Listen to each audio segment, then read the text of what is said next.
Tumingin ka sa sementeryo, sa lupaing tahimik at malamig. Doon nakalibing ang mga alaala, mga buhay na noon ay umikot. Mga bata, kabataan, matanda, walang piniling gulang o katayuan. Lahat ay dumadaan sa dulo ng daan, iyon ang tiyak na katotohanan. Ang bawat tao'y minsan lamang mamamatay, pagkatapos ay ang hatol. Hebreo ay si Jeta, isang tanong sa ating puso: saan tayo pupunta pagkatapos? Hindi natin alam ang oras o araw, ngunit ang sagot ay nasa Diyos. Nakikita mo ba sa sementeryo, ibaba'y nakalibing, walang piniling gulang, lahat ay dumadaan dito. Kaya tayo'y magsampalataya sa Diyos na tunay, dahil ang kamatayan ay sigurado, ngunit ang buhay na walang hanggan ay handang tanggapin. Nakikita mo ba sa sementeryo, ibaba'y nakalibing, walang piniling gulang, lahat ay dumadaan dito. Kaya tayo'y magsampalataya sa Diyos na tunay, dahil ang kamatayan ay sigurado, ngunit ang buhay na walang hanggan ay handang tanggapin. Sa bawat lapiday may kwento, mga pangarap na minsan ay buhay, ngunit ang buhay na ito'y pansamantala, parang ulan na mabilis na nawawala. May panahon para isilang at panahon para mamatay. Ecclesiastes 3:22. Hindi tayo makakapigil sa agos ng oras, ngunit may pag-asa tayo sa Diyos.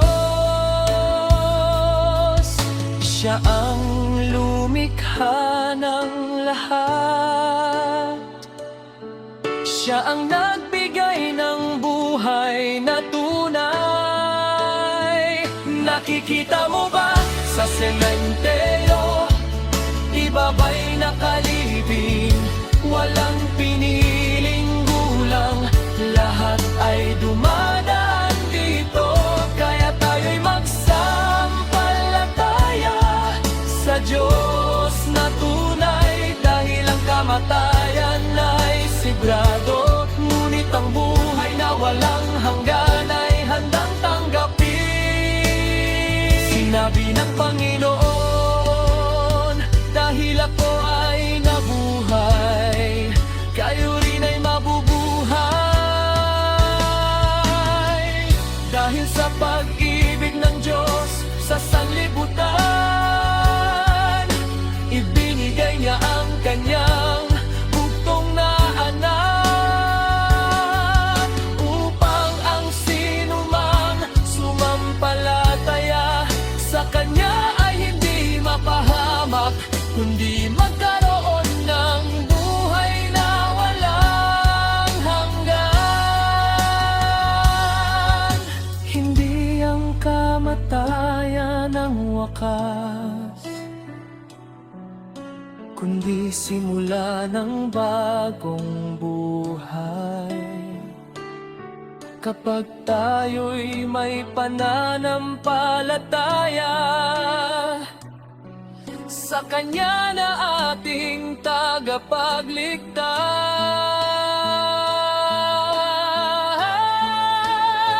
Nakikita mo ba sa sementeryo, ibaba'y nakalibing, walang piniling gulang, lahat ay dumadaan dito. Kaya tayo'y magsampalataya sa Diyos na tunay, dahil ang kamatayan ay surado, ngunit ang buhay na walang hanggan ay handang tanggapin. Nakikita mo ba sa sementeryo, ibaba'y nakalibing, walang piniling gulang, lahat ay dumadaan dito. Kaya tayo'y magsampalataya sa Diyos na tunay, dahil ang kamatayan ay sigurado, ngunit ang buhay na walang hanggan ay handang tanggapin. Tumingin ka sa sementeryo, ngunit huwag kang malungkot, dahil may pag-asa tayo sa Diyos na nagmamahal. Ang kamatayan ay sigurado, ngunit ang buhay na walang hanggan ay handang tanggapin ng sino man sumampalataya sa Kanya.